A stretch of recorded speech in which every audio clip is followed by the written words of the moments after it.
Good morning and welcome to the second meeting of the Budget Review Subcommittee on Education. We appreciate you being here. It's 10:30. If you do have a cell phone, please be kind enough to turn that ringer off so we don't have any interruptions. We have a few presentations today, but before we get started, I'd like to ask Representative McCool if you'd lead us in the pledge.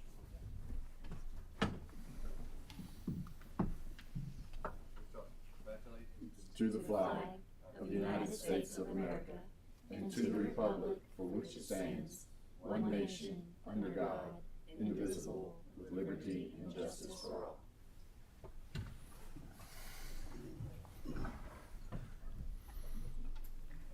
Thank you. Amy, please call the roll.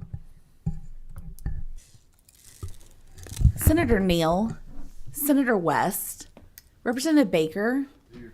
Representative Bojanowski, Here. Representative Graham, Here. Representative Lewis, Here. Representative Palumbo, Representative Riley, Representative Timoney, Here.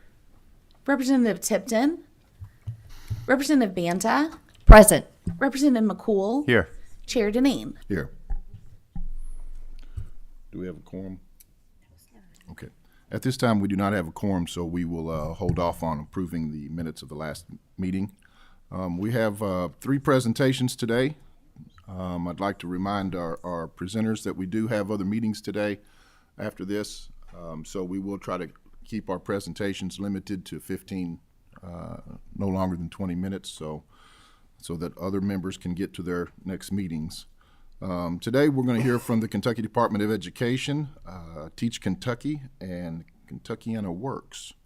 So first up, we'll hear from the Department of Education. If the speaker will please come up front to the table. Make sure your microphones are turned on. Introduce yourself. Good morning, Che Ritter with the Kentucky Department of Education. Matt Ross with the Kentucky Department of Education. My name is Matt Ross. I'm the new Associate Commissioner in the Office of Finance and Operations. I assumed the position from Robin Kinney when she went to be the interim commissioner. I've been at the department now for about 8 years, and before that I was here at LRC. I just wanted to say hello, and that if there's anything that my office can do, the Office of Finance and Operations, any questions we can answer, anything we can do to help you all, we are happy to do it. We're happy to come over here and have conversations. Che's division is within my office, so our goal is to be as helpful as possible. So with that, I'll turn it over to Che. Thank you. Che's our resident expert on a lot of things. So I can sense the excitement in the room to talk about Tier 1. Behind me especially, I know they're not yawning or thinking about anything else. This is a bit of an obscure topic. I'm usually over here often talking about tax rates in local school districts, SEEK, and a few other topics here and there. But Tier 1 is a very important part of SEEK. It's included in the budget bill that you all passed. There's a pretty, now much larger paragraph in that budget about Tier 1. And something happened. Tier 1's pretty sleepy for many, many, many years, and something happened in the last session that really kind of flipped it on its ear, and all of a sudden it became a lot less sleepy. So we're going to talk about sort of the mechanics of it, what it is, what it isn't, and then talk about what happened in the last session as well. It should be pretty brief. So this is one of many appropriations provided to public school districts in the Commonwealth of Kentucky through the budget, like I said. And when you think about, if we go back in time a little bit, early 90s, CARA was implemented, and we had sort of an unevenness in tax rates across the state. One district may be in the 20s, and another may be in the 60s. So there's all this sort of unevenness. And when I look back and you read through, there's plenty of reports the Office of Education Accountability did over the years, and you read through some of the history of Tier 1, it always seemed to me to be a carrot at the end of the stick to get local school boards to levy taxes to a point, and it said, here's your target. If you generate this type of money locally, we'll come in and help equalize that. And that became slowly but surely over $100 million in the budget, eventually 150, and it's grown from there. More and more districts over time have qualified for Tier 1 funding, And now we have almost all districts are impacted by this. Now I'll explain a little more why some still aren't, or some aren't, I should say. But basically the mechanics, and this gets a little bit deep in the weeds, so forgive me for a moment. 15% of that revenue generated through the adjusted SEEK formula. And what a district does with their taxes, 30 cents is for local effort. This is actually reduced out of the SEEK formula. There's a mandatory, by statute, they have to levy a 5-cent nickel for the facility support program. This goes to the facilities, obviously. And then this would be sort of on top of that. And so if you think of it when you get your property tax bill, you've got the city, county, et cetera, and the school district, their rate, inside that rate, they're generating obviously local money. The state, the formula looks at that and says, you're generating enough, we're going to give you some of that money in the form of equalization. It's not quite a match dollar for dollar, but there's a formula-driven equalization. The per pupil assessment, this becomes very important. So we talk about property wealth in school districts. Right down the street, we have Frankfort Independent, we have Franklin County, we have Scott, Woodford. Everyone has a little bit different property assessment, obviously. Based on the per pupil property assessment, this determines their level of equalization. If they're more property wealthy, they'll get less equalization. I think the theory behind that is that they can generate more locally out of their tax base. If they're on the other end of the spectrum, less property wealthy, meaning their per pupil assessment is lower, they will generate more of that equalization from the state. So that's part of that seesaw effect of SEEK. That's a little complicated because what happens every 2 years during the budget, we sort of reset the line and say, if you're close, you're not going to get as much. And I'll show you an example of this. But if you're in a district that the per pupil assessment is, say, $200,000 per pupil, you're going to pull in much more state money that way through Tier 1. If you notice on this slide, the statewide average per pupil right now is currently set at $1.2 million. And this, again, is done every 2 years, and basically between my office, Liz and David that work for LRC, of course, the governor's budget office as well. If they don't generate enough tax revenue, this is not an all or none equation. They can still generate some Tier 1 funding, but they may not be getting the maximum amount. And if they cross that $1.2 million on their per pupil assessment, they basically don't get any Tier 1 equalization. That means that they've sort of crossed into this level of property wealth that says, state does not equalize this. And that's all a function of the formula that's in a regulation and statute. So again, this is just the structure of what this tax looks like. When you get your tax bill, 30 cents of that, and this is specific to schools to be clear, 30 cents of that is that local effort, which is reduced in SEEK. 5 cents mandatory, it goes to the Facility Support Program of Kentucky. Every district does that. And then you get into now 17.5%. If you generate more, basically more local revenue, and it's equal to that 17.5, the state will equalize that. And there's also a Tier 2, which has never been funded. It's sort of the, if you will, the major league of taxes once you get to that point, but there's no incentive to get there now. It was never funded. It hasn't been funded since CARA started. It's just another part of the formula. So back, if we go back in time just a couple months ago, which seems like a lifetime ago now, sessions going on, House Bill 6, obviously this was a very big change in our formula. SEEK is very large, so changes are usually very small, but they have a large impact.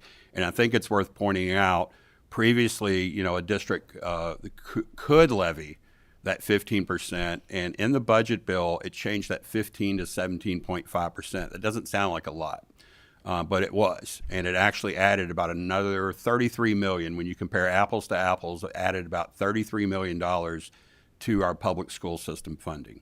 And again, this injection of money is general fund money. It's not restricted. It can pay for teachers, buses. It goes everywhere. This goes from one end of the state to the other. There's a few exceptions to that, which we'll talk about here in just a second. But this is a big change. And frankly, for Tier 1, this is probably the only change I can remember in at least 17 years or so. So a pretty big deal in the context of SEEK. So the districts right now that have a higher per pupil assessment, and these will probably not surprise many of you, Anchorage, which has very well over the highest per pupil property assessment, does not qualify for Tier 1. Campbell, Jefferson, Livingston, and Lyon. These districts, their tax rates are plenty high to qualify, but it's that per pupil assessment that kind of, kicks them out of that funding. And Nelson County, actually, they're so close that they actually only generate $600, not $6 million, not $600,000, $600. So they're that close to crossing that line where they get zero. So if their property assessments drop significantly for some reason, they might be in the $100,000, $200,000, $300,000 range, but they're that close to crossing that line where they get zero, so they only get $600. So I wanted to point that out in case you got calls from Nelson County.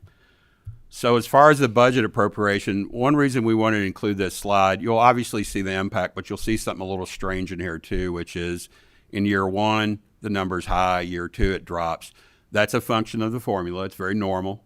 Property assessments tend to go up each year. There's a few, I will say statewide, I should say that. District by district, they may go up, may go down, but in aggregate, they generally go up. And that causes this decrease in the second year of the budget in Tier 1 funding. But you'll notice in 23-24, we were right at $200 million. And now because of this 17.5%, again, a tiny change, that kicked in about $33 million or so in additional funding. And going forward, of course, the budget bill is good for 2 years.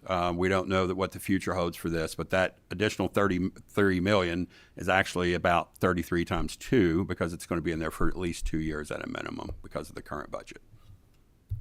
Anyone have questions, Senator? Yes, I believe we have a couple of folks that Okay. have questions. Representative Bojancast. All right, thank you. So I'm looking at the data profiles that just were presented yesterday from the EARS committee. And it says on the sorted per pupil property assessment that only Anchorage is above that 1.2 million. Is that something that you then adjust? We adjust. So part of the SEEK cycle is in the beginning of the fiscal year, as of 17 days ago or so, or 16, there's an adjustment. We use an estimated property assessment for each district, which is either provided by the school district or our system will kind of trend a number out.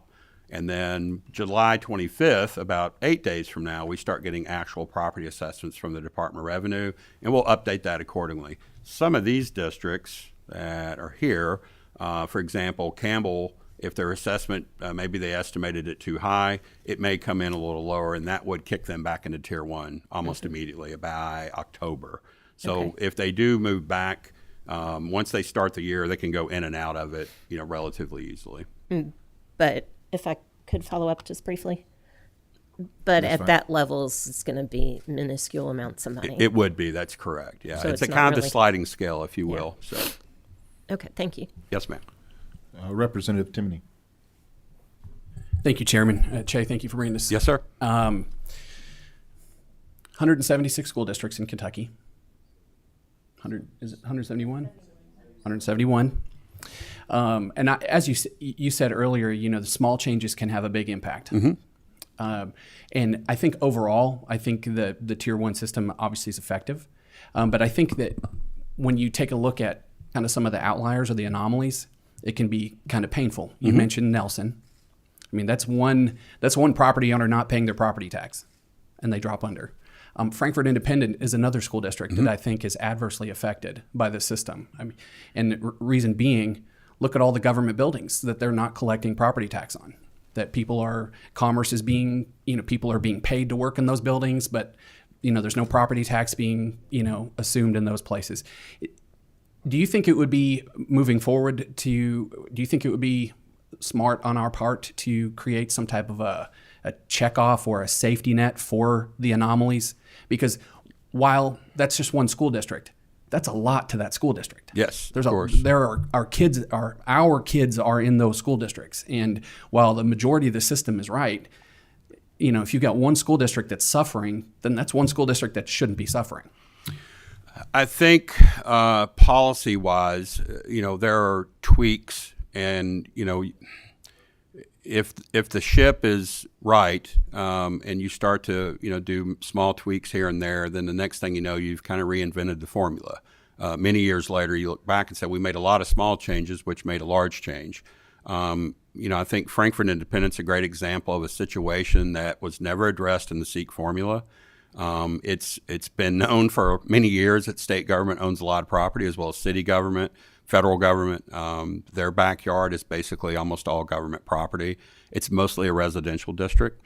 And I would also argue outside of Frankfurt Independent, every district has a very different situation. Hardin County has Fort Knox. We've got parts of Fort Campbell. You've got the Daniel Boone National Forest. You've got very different situations across the state. I think these should be addressed at some point. How is a bigger question, I think, of can you have a blanket policy that says if you're impacted negatively by these issues, there is some type of payment for that. And, back to your point, I think Livingston and Lyon, I've been in communication with Lyon for years over the fact that they've got a very high property assessment and a small number of students. And I think they're sort of in this weird limbo about being a held harmless district. And the math on it's a little weird, but basically what it says is that their per pupil amount that they get from the state is so low that we actually have to give them additional funds. And if you go to Lyon and Livingston, obviously their property is a lot different than I think the remainder of the state. Of course, Lyon's got some lakes, and you've got a lot of out-of-state money buying property. Of course, like everywhere else right now, property valuations are really skyrocketing. So it sort of exacerbates the problem that Lyon and Livingston have dealt with for years, which is that they don't get a lot from the state. But again, I think that's an overhaul of a big part of the formula. I think that's, and I know there was talk of another SEEK task force in the last session. There was a previous SEEK task force that Representative Tipton helmed for a while. And there's always discussions, it seems like every year, about what could you do to SEEK to make it more efficient, better, et cetera. So the department, I think, is obviously open to that, and I think the new commissioner would be as well. Thank you. Senator West. Thank you, Mr. Chairman. This is going to be a complicated question that maybe you may have to do some quick math, and you may or may not be able to do this. But speculating, in the future, we went from 15 to 17.5. In the future, if we choose to go from 17.5 to 20, what would be the approximate increase in funding? I'm assuming it would be somewhat higher, obviously, than the 30, based on your percentages would be on a larger amount. So do you have any idea what, if the legislature chooses to take that next step, what kind of numbers could we be looking at? And do you see any possible negative impact? The only negative would be for the districts who don't qualify. It would move that scale up for any other districts. Off the top of my head, I don't know what the number would be at 20%. We could find out pretty quickly, though. So today. Could you just comment on that? Like how does it negatively impact if a district's getting what they were getting before, right, and these other districts are getting more money than they were before? I think the negative impact would be, or could be, I want to preface that with could be, that students in those districts, if you take a larger look at, and I'll just pick on someone that's close like Campbell or Jefferson, Tier 1 never hits their shores. So if you go down the road, Mayfield, and that might add $500, $600, $700 per pupil to every Mayfield student. That's where I think the negative impact would be, just overall. Right. But if they were getting zero before and they get zero tomorrow, then ultimately there is no impact. They didn't have it before and they're not going to have it tomorrow. Yeah, there's no way they can be negatively impacted because a neighboring district does better, gets more money, that's good for them. Sure. And in some cases, I'll just use Jefferson as an example. We pick on them some. If they're in a better position to start with, this kind of levels the playing field, right? In some, I would say yes. I think your tax base is everything. Sure, So exactly. if you could take, and the gentleman sitting next to you there in Spencer County, I think that's a good example. You know, they still have a very rural property base. So in the next 50 to 100 years, if that becomes more industrial, more of a bedroom community, whichever direction it goes, will impact their taxes, will impact what people not only pay, but how they levy it, and obviously beyond school districts. So I think that's a good point. As time's gone on, Jefferson obviously has grown. They have a larger industrial base, a lot more residents, obviously. They don't have a whole lot of farms there, very few. So quite frankly, their tax base is, pretty compact and intense right there in that community. So I think you're right. And that's good for them. Yeah. Locally for taxes, it does generate a lot more revenue for them locally. Sure. Any idea on number? I off can the get top of your head. Off the top of my head, I think you're right. I think it would be a little larger than 30 million. So I think somewhere between 30 and 40. I'd say that's about right. We'll run it when I get back to the office. Per annum. though. Yeah. Okay, gotcha. Per Thank annum. you. Yes. Thank you. Mm-hmm. All right. I see no more questions. Briefly. Right, so just as I'm trying to wrap my head around all this, when the Tier 1 money, No. some of these districts are extremely small. So it's going to be based on that. The calculation, what it's going to look for is, are they generating, that 17.5% of their seat base. So if you're a smaller district, and I'll pick on East Bernstadt, that 17.5 is not going to be, multi-million dollars. For Frankfort Independent, it's not going to be the same as Franklin County. So it's sort of proportionate to their size. And I guess if you got deep enough into the weeds, you could say that their average daily attendance does impact it. But it's not going to be for every kid, everyone gets $250. So it's a little different when you see the per pupil amounts. In districts that have, say, a higher tax rate, when you break it all out and say state money and local money, you'll see a little bit different picture for a district. Obviously, it has lower tax rates. But back to your per pupil, it's not really driven solely by that, but that does impact it a little bit. I want to thank both of you for Thank coming you. today, and it's a very informative presentation. We always look forward to hearing from you in the Department of Education. So thank you so much for coming. We'd like to call up the next group, Teach Kentucky, and as they're coming up, we do now have a quorum. I need a motion to accept the minutes from the last meeting. We have a motion. I have a second. I have a second. Motion's approved.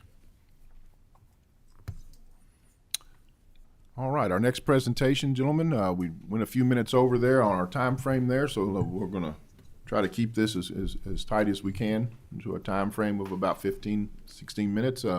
Please cover as much as you can and give us some time for questions if we have any towards the end of your presentation for your 20 minutes. Sounds great. We sure will. All Thank right. you very much.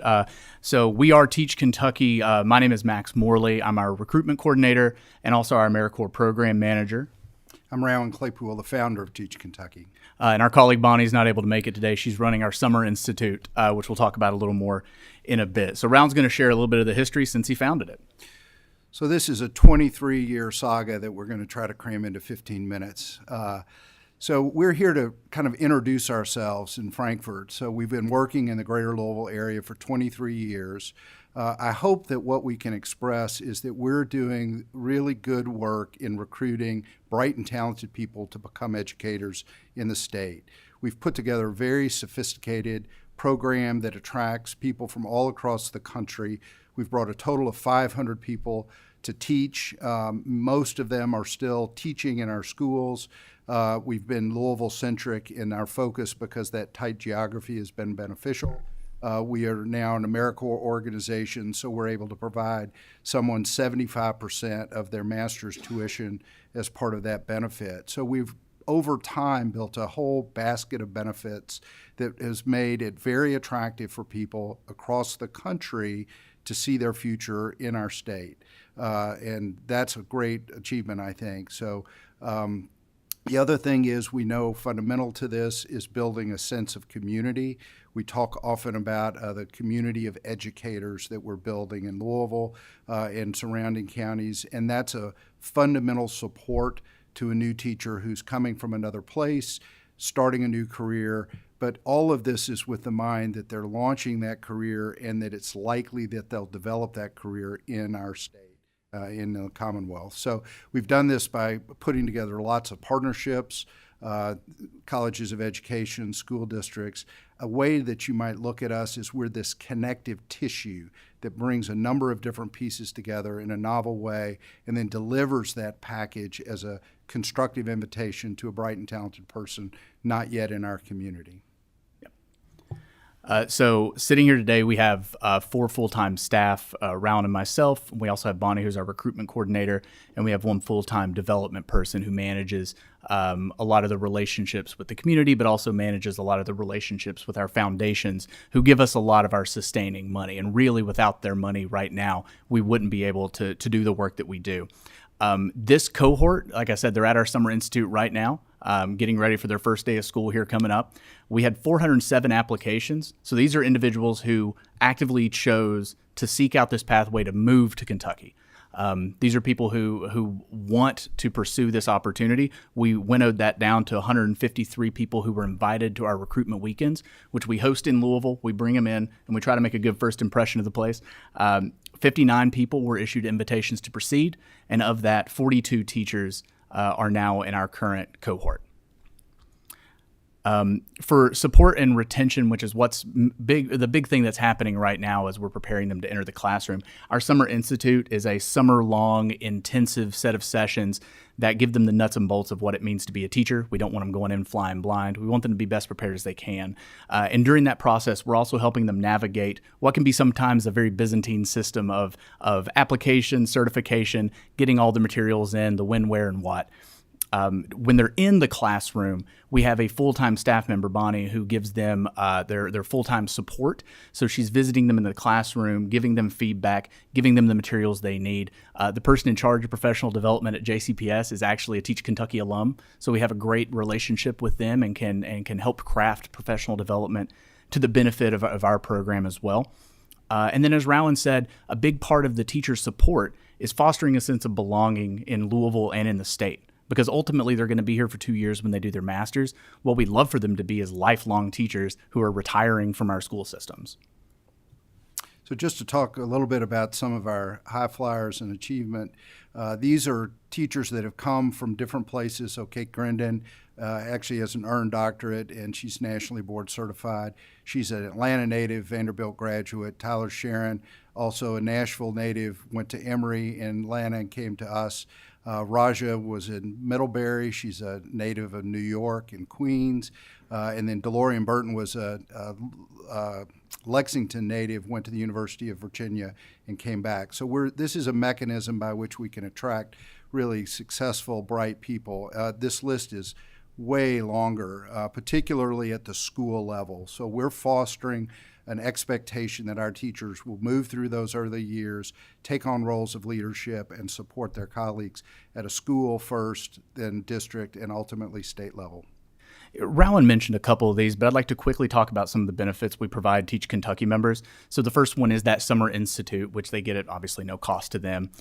We give them a $2,500 grant that helps cover the cost because they're doing Summer Institute during the mornings. They're beginning their Master of Arts in Teaching program during the afternoons and sometimes evenings. And so they really don't have time for gainful employment. So we give them a $2,500 grant to help them through the summer. And we also have a partnership with Class Act Credit Union where Teach Kentucky members can get both a loan and a line of credit to help carry them over knowing they've got a full-time salary coming. As an AmeriCorps organization through Serve Kentucky, we're also able to get them $14,000 in education awards. And that covers, I believe, 75%, depending on which institution you go to, of the cost of the MAT program. We have about $4,000 that we partnered with JCPS. They get that in terms of relocation benefits. So for the individuals who are moving from quite far away, we help cover some of that cost through JCPS. They do, of course, get their full certification. They earn a Master of Arts in Teaching degree. They get their professional development, community service projects, and then, of course, one big benefit to our program is they get to begin teaching immediately. So we're talking about full salary, benefits, getting into a retirement plan, and accruing seniority early on. And so a benefit for us as well is at the end of their 2 years, they're getting a master's degree, they're rapidly moving to rank 2, and the majority of our teachers take the process to move into rank 1, many through national board certification. I'm sorry. Our TV went out Our here. TV went out here, so.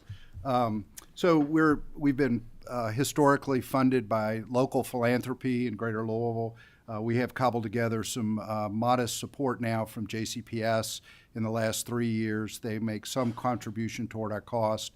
We also get a modest revenue share from 2 of the 3 institutions where we have our students go. We're very happy that we, for instance, recently added Asbury. They're the only institution with an initial ESL pathway. So this is a way in which we can invite people that want to work with that student population, get their initial certification in ESL, and immediately be teachers of record. So these are the ways in which we've put it together. Obviously, we talked about AmeriCorps as being a very significant part of our tuition benefit to the participants. Mm-hmm. And just a few quick numbers about our history and then where we are today. So over Teach Kentucky's history, we've put 500 plus teachers into Kentucky classrooms. 337 of those have been in high need content. So we're talking STEM, ESL, special education. And correct me if I'm wrong, I believe we're the only Option 6 program that can do ESL. And we are, through our partnership with Asbury, and then we're one of the few that can do special education, which is a growing and high need. And ESL is obviously a huge need in Jefferson County Public Schools. So that's 65% of our folks have been in high need areas. 224 of our teachers are currently teaching in Kentucky classrooms across 21 public school districts, 17 private schools, and 10 Catholic schools. So we, even though we focus on JCPS, a lot of our folks choose to stay in Kentucky and teach elsewhere. So we have 50 teachers right now teaching in non-JCPS districts, which for reference is roughly the size of all of the teachers in Fulton County. Each year we're bringing in between 40 and 45 new teachers. We have 90% retention of those teachers year over year, which is something that we're very proud of, and we'd like to even increase that.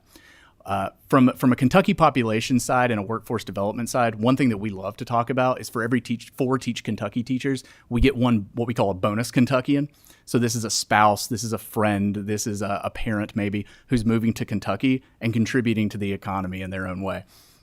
Through the AmeriCorps scholarship, one thing of note is so they're getting $7,000 in education awards every year over their first 2 years, so $14,000 total. Over the life of our partnership with AmeriCorps, we've brought $3 million in federal funding into Kentucky that is necessarily going to Kentucky colleges and universities, and that we're sort of a through way for that to come in.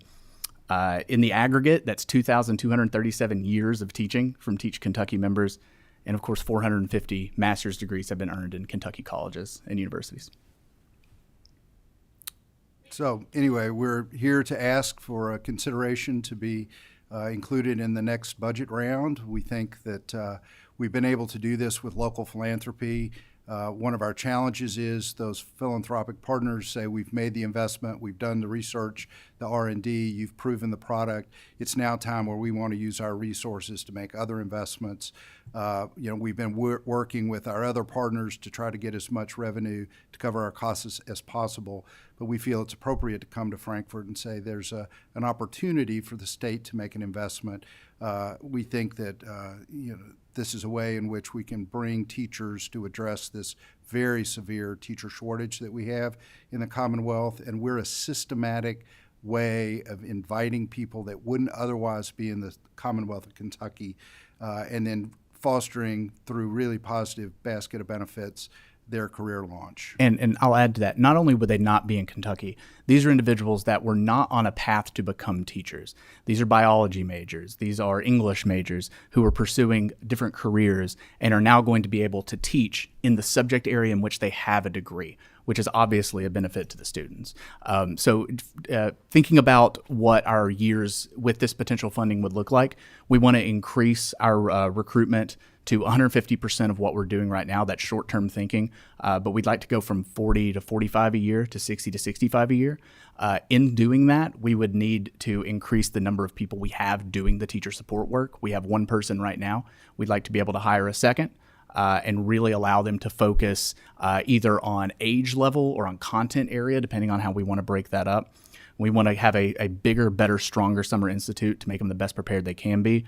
And we want to continue to expand our footprint and make Kentucky a destination for the brightest kids in the country to come here and teach our kids. And that's us again. All right. Thank you very much. It's very good to hear that we're using so many incentives to help us kind of shore up our teacher shortages. And option 6 is we worked on my first session here, so it's good to hear that we have folks out there like you all that are out there actively recruiting folks to come into Kentucky. And Yes, sir. one of the points you made that I would like to, I was thinking in my head as you made your presentation was the retention rate. And can you repeat that again for us, your retention rate of teachers that are, not only are you recruiting, but they're staying here? Yeah. We follow the pattern of JCPS and how they calculate that. So we're in lockstep or slightly above JCPS in year-to-year retention. In other words, those that complete 1 year being retained and staying to the next year. Yes. So we feel like, we're inviting young people. They're going to an option 6 and they're coming to a new city. This is not perfect, right? They discover it's not the thing for them. After a couple of years, once they've completed their commitment, people will often leave for family and other significant relationships. Quite frankly, that's the hole in our bucket. It's not a failure of the work or the community. It's just people are tied in other places. But Partner gets a great residency once they're out of medical school and they're going to North Carolina. I mean, that's the majority of our people who leave after the 2 years. so the ultimate frustration in our world is when someone comes, meets a local person and partner, and that person takes them out of town. It's very unfair. Yeah. Love does strange things, I guess you could say. We have a couple of questions here. Representative Graham? My question has really been taken. I was going to ask about the retention rate, but I'm going to follow up with that. In terms of where these kids are put or these young adults are put, are they spread out across, in particular, let's talk about just Jefferson Sure. County. Are they spread out across the district, or are they put in certain areas of the district? So we don't do any placement. We help them navigate the same hiring process that any other certified teacher would go through to be employed. So we help them apply. They're new to the city. They have no context. So we, tell them, we take them around Louisville on a trolley tour, and we show them here all of the parts, and we help them find places to live, and we help them with the application process. We let them talk. There's a Teach Kentucky teacher in daggone near every school in Jefferson County at this point, and so we let them talk to them, get the background on the schools, but they go through the exact same hiring process as anybody else. They just have us helping navigate the process. I will say on a more ad hoc, informal basis, we're seeing clustering. We use the term density, and that's very advantageous. When we can get multiple teachers in one building, even if they're across multiple cohorts, you get a community of that extra layer of support. I call it healthily tribal.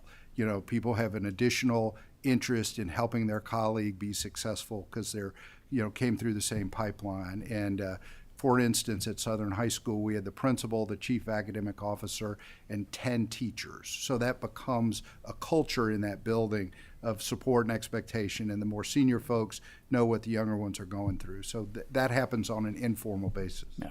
That sounds great. Thank you so much. Sure. Representative Tipton? Thank you, Mr. Chair. I do have 2 questions, if I may. I'll do them one at a time. Thank you all for being here. For full disclosure, we've talked before, so I've got a little background on this. One question I have, are there other programs around the country that are similar in nature to yours that are recruiting teachers to their states, or is Teach Kentucky unique to Kentucky? I'd like to say, colleges of education and school districts are recruiting teachers everywhere. I do think we've put together a novel program that's what I would call civically sponsored. So what you've got is 23 years of history of through Teach Kentucky, the community of Kentucky reaching out for this benefit and to attract these people. So I think in that way we're novel. There are other organizations, Teach for America, for instance, national organization, places people in multitudes of locales. But for us, it's all about Louisville, Kentucky, Max reference. We bring people during the recruiting weekends to Louisville so they see the community that they're going to be living in. They're saying yes to come to that community. So I do think we're novel. We're not wildly different, but we're novel. Okay. And I do have a follow-up, Mr. Chair, if I may. Sir. Obviously, you've been working through the Option 6 program in Kentucky for many years. And I'm going to ask your expertise. Are there parts of the Option 6 program, parts of the regulations, parts of the rules that are troublesome to causing problems for students to be able to complete that option? I'll do GPA, you do praxis. All right. Thank you for the question. So there are two things that come to mind. One is the GPA requirement. Not that it should be removed, but the current GPA requirement is a 2.75 in your bachelor's or a 3.0 in your final 30 hours. Where that becomes an issue is we will occasionally have a young, talented person. They want to be a teacher. They want to move to Kentucky. They maybe had a rough final semester. And the way that the final 30 works is it truly is the final 30. If you take a new class, that first of that 30 drops and it becomes a new final 30. So if someone had a rough final semester, maybe they were very, very strong in their major. They were a very strong biology major. They just couldn't make it through their English classes, let's say. They couldn't make it through something over here that they're not going to be teaching. So if there was a mechanism to one by one sort of replace, or we could revisit how we're looking at that final 30, I can tell you as the recruiter, we've missed out on a couple that I believe would be really strong candidates on that final 30. Again, we want to keep standards high. We want to make sure we're putting qualified people in the classroom. But I think we're occasionally losing the baby with the bathwater on the GPA, the final 30. So I think also globally, transcript reviews are a complicated process. It's confusing to candidates what they're eligible to teach.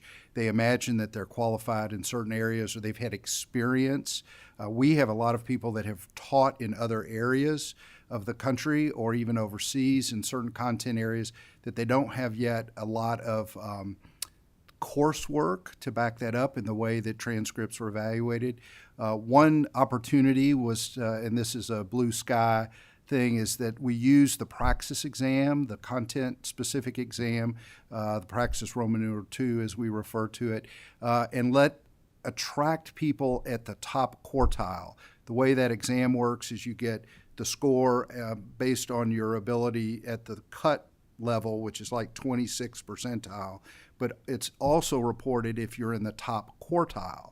And I would advocate for consideration that we have some sort of incentive and way to say, if you can score in the top quartile on this objective, nationally benchmarked exam, we want you to be in our classrooms. And maybe that supersedes any particular content requirement and or becomes a basis for giving incentives and scholarships. See any other questions? At this time, I see none. So thank you, gentlemen. Thank you all It's been very very much. informative, and we appreciate your timeliness. So We thank you very appreciate it. much. Well Thank you. done. Up next, we have Kentuckiana Works. If you would please make your way to the front.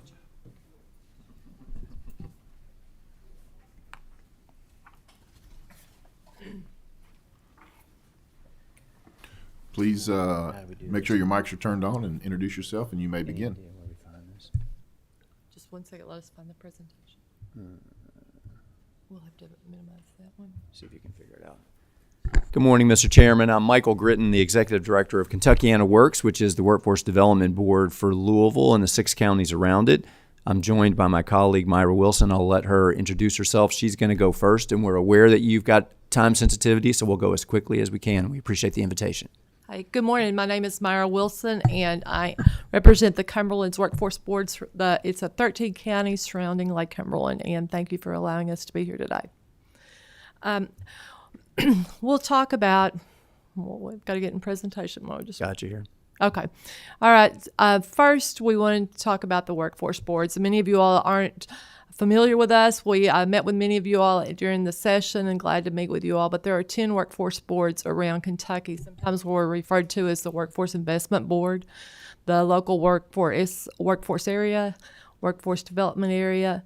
There are 7 of the 10 that are associated with the ads across the Commonwealth. And then there is the KWIB, which is an advisory board for the governor that they talk about workforce issues and training.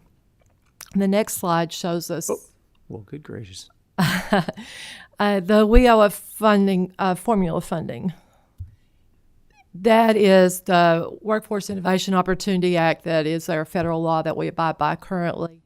And we get funding that comes down from the U.S. Department of Labor to the states. The states use a formula that calculates the way the federal government does, and it calculates with unemployment and poverty. Workforce participation is not part of the calculation for this. With that, we also, once we receive the allocation, the governor is allowed to keep 15% of that allocation for workforce projects. The board is overseen by a board of directors that's primarily business people. It's made up of 51% business. We also have another board that's made up of local elected officials that govern us. I'm trying to help you here, Myra. That's okay. Which button would I push here? Trying to push that one? No, No. it's not. Next, let's do that. It's froze. Sorry. You all got it in front of you? Yeah, I've got it here with me too, so we'll just keep moving that way. The federal investment has been shrinking. Let me talk to you about that a little bit. So we talked about that during session, and we've shrunk about 50% decline in real terms in the last 2 decades. And the next slide will show us that the Kentucky investment is also shrinking.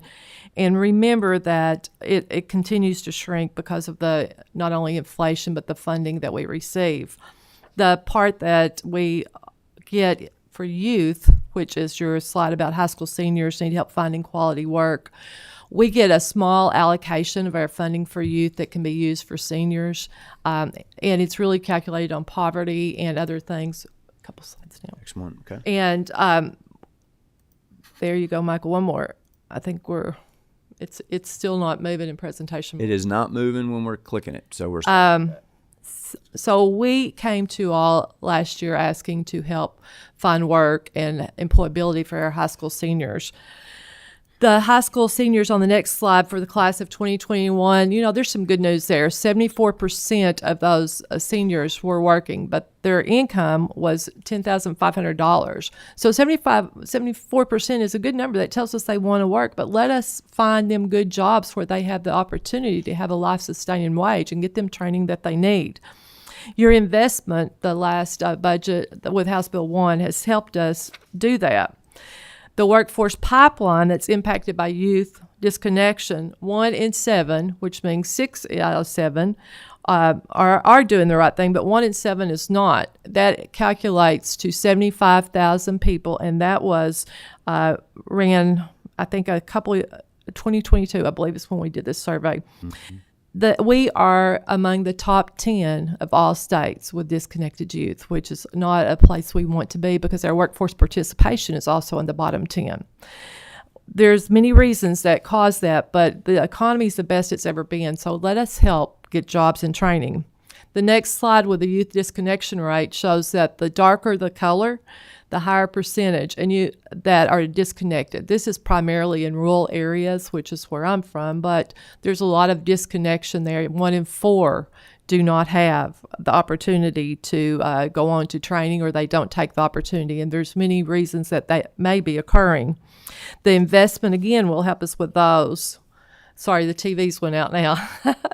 The economic cost of the youth disconnection is not only individually, not let's not just talk about the income, the mental health. How many do we know that are young adults that are sitting in their parents' basement, they're high school seniors, and they're playing video games, and they're not becoming that productivity that could be part of their life. They're not obtaining that, and they become a taxpayer's burden, many times become involved in the criminal justice system.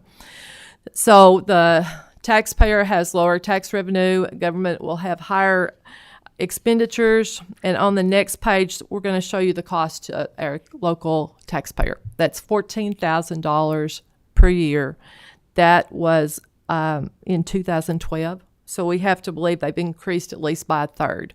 So if we don't get them into a lifetime of work, the total lifetime is $235,000. That's what it costs the taxpayers. That is why your investment that you made in us is so critical. I believe I now switch it over to Mr. Michael Gritton. Well, and we apologize for the technical difficulties with the slide deck, but I appreciate you inviting me here because what you all did in this House Bill 1 is give the 10 workforce boards $10 million each of the next 2 years to be able to try to address what Myra just described to you. You gave that money to Kentuckiana Works. We're distributing it out to the other 9 workforce boards. So I just want to make sure you all know who we are. We're the workforce board in Louisville, Kentucky, and the 6 counties around it. We have an $18 million budget this year. 5 of it comes from the Federal Workforce Innovation and Opportunity Act, but the other 13 comes from all over, and I'll show you a picture of that in a minute. I won't read our vision and mission to you, but we're all about jobs, as all the 10 workforce boards are in the state. Just to give you an idea, we and the workforce boards oversee networks of career centers all across the state that are absolutely free for people. We connect people to career training programs. We connect employers with skilled workers. We convene employer groups to find out what they need and want and try to build backwards from that. And we use labor market intelligence to try to make sure the advice we're giving to individuals connects with what we know is going to be happening in the labor market. You see some of the names of programs that you may have heard of before. We run a summer job program called SummerWorks. We run an amazing program I'm going to tell you about in a minute called The Spot. So we build these things so that people know about them locally, but the same is true for people all around the state in those 10 workforce areas. Again, picture $18 million flowing into us. Amazingly now, there's state money for the first time, which we really, really appreciate. And what that means is about a third of our money, 30%, is coming from that federal funding stream, which creates workforce boards. But importantly, I want you all to see Louisville Metro government is matching that almost dollar for dollar. So 30% is coming from the city of Louisville. So Mayor Greenberg and the Metro Council are really investing in this work. We also hustle as hard as we can, just like my friend Rowan from Teach Kentucky, to try to raise money from foundations from we can, both local and national. And we chase grants just like all of our colleagues do. And when we win them, we're happy to do so. In particular, you gave us money to serve high school students and young adults. In Louisville and in the 6 counties around us, we work with Goodwill of Kentucky. The federal law wants us to contract those services out. So Goodwill runs the young adult program for us, which is what we call the Spot. It is totally free to 16 to 24-year-olds. It targets those young adults who are not in school and not working, that 1 in 7 that Myra talked about. Last program year that just ended in June, that program served over 1,000 young adults. But just in my area, there are over 15,000 of those young adults. So we're only serving or getting sort of at the bare minimum of what we'd like to do, which is why we're so appreciative of the investment. So part of what we'll be doing with the money you gave us is expanding these services to reach more young adults, both in Louisville and the 6 regional counties, because the mayor and the Metro Council have been investing in this way more than the federal government. The size of the program in Louisville was pretty big and robust already, but in the regional counties, it was only a $300,000 a year program because that's all we could squeeze out of the federal grant. The money that we got from you all at the state level will allow us to double that and hopefully double the number of young adults we're reaching. So we're super, super excited about that. And what you see is we helped 187 people get jobs last year. We're obviously going to try to triple that number in the next year because that's what we're all about. Here's just an example of the kind of young person. Oftentimes these folks sort of get off on the wrong track or make a decision or two that doesn't work out. I won't read everything here, but Alvy stands in as just one of those 1,000 kids that we served. getting their GED, completing multiple training courses, ultimately getting a great job, and now getting involved in post-secondary education. Before I hand it back to Myra, just to wrap it up, the other thing I just want to make sure you all know, big picture, all of the 10 workforce boards are now connecting to our high schools and our school districts for the first time ever. So when Myra described to you that there's a gap in the system that has always existed, no one is serving the kids in high school who are not going to college. It's not the school district's job because they're trying to get them across the bar to graduate, right? But our Career Center money doesn't really give us money to go into schools and work with those kids. So we watch them every year graduate and flounder, and then we try to scoop them up once they flounder for a while. It's never made any sense. So the amazing thing about the money you all have invested in us is all 10 workforce boards are now reaching out to high schools. We already know our employers, and we're now going to build connections between those two things. Some of us are also building out or adding to the young adult work that we're doing, just like the spot that I described to you. Myra? I do want to talk about our area, and we were very proud of this. We had some extra funding that came in the spring of 2020 for the summer to 2022, and we put 579 youth to work. That was a great number, and it put 195 different employer work sites. We tried to spread it out, spread the wealth, and we were very appreciative that we were able to get that extra money for them as well. As Michael said, we're wrapping up. Again want to thank you for your investment. Thank you for all of those people that believed in the work that we do, and we're ready to take any questions that you may have. Before I ask if there's any questions, I would like to say I'm very excited about the work that you are doing. It is needed with our youth across Kentucky to get them involved in these programs to where they are actively engaged. As they say, idle minds and idle hands. So we don't want those. We want those folks engaged in employment activities and apprenticeship programs and job fairs. And I would like to compliment you all, your Kentucky Career Center. We've had several job fairs in my district in Hardin County where we have lots of jobs available, of course, and we're growing exponentially. I continue to see the Kentucky Career Center presence. Matter of fact, just 2 days ago, I visited a local high school that was having a back-to-school festival, and there they were. So as you spoke of it today, it is happening in my district, and I'm sure in others around. So I do want to applaud those efforts that you are making because their presence is being seen and recognized, not only by me, but more importantly, by the students that they impact. So thank you for those investments. Also, the Goodwill job fairs that you mentioned, we've seen an uptick in those in our area as well. So we have had good turnouts for those. So Terrific. So thank you very much for engaging with those programs. They're vital for our youth. At this time, I'll be glad to take any questions. We do have two of them actually. Representative Bojankowski. All right, thank you. A couple of weeks ago, I read an article in The Atlantic that was pretty critical of WIOA in general, talking about short-term training for in-demand jobs that benefit the employer more than the worker. That's about it for my experience, so I'm not implying anything regarding what happened in Kentucky. But my question is, can you kind of give some examples of the types of jobs that these kids are able to get into? Are they good jobs, or are they, do they have options for moving up, or are they kind of dead-end entry-level jobs? So none of us are interested in putting kids in dead-end jobs. That's just not what we do. And again, I know you're from Louisville, so you've hopefully gotten a chance to see some of the academies of Louisville work that JCPS and Superintendent Polio are doing. The kids today, both in Jefferson County and across the state, are in these area technology centers. They're getting all kinds of technical skills and training. So whether they're earning manufacturing credentials, healthcare credentials, there are a lot of good entry-level jobs that we can help both those high school graduates get in.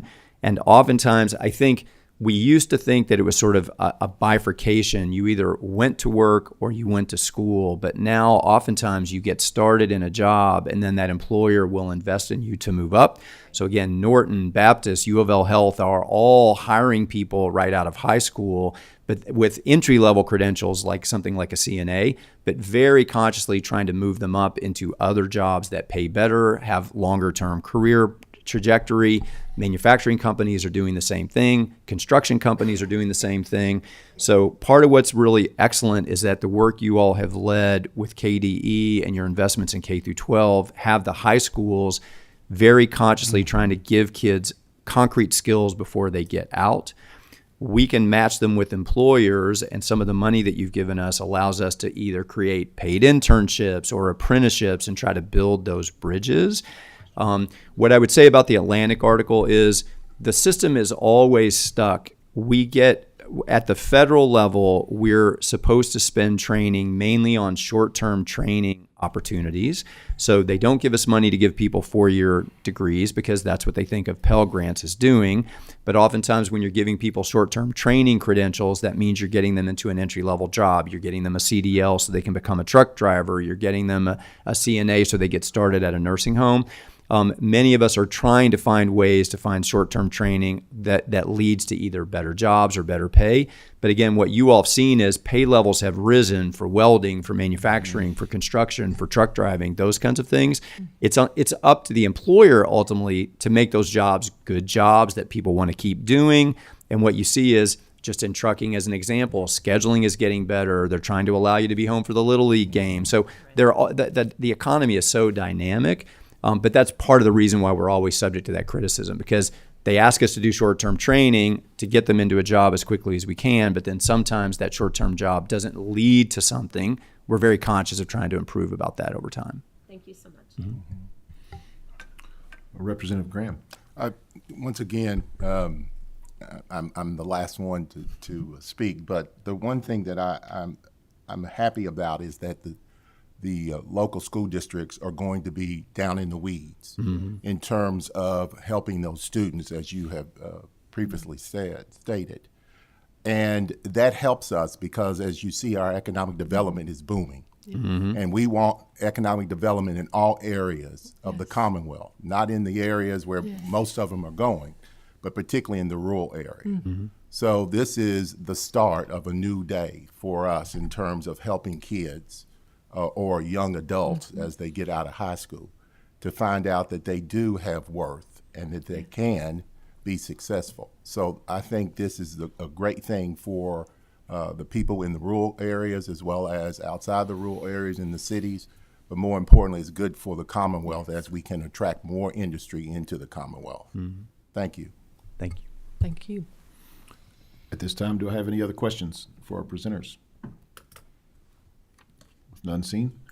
I would like to thank all of our presenters today. It's been very informative. You've done a great job on your time, but more importantly, we really appreciate the topics that were discussed today as we all work towards improving our Commonwealth and helping our youth out, so and our teachers. And so we really appreciate you all coming today. All of you have done a wonderful job.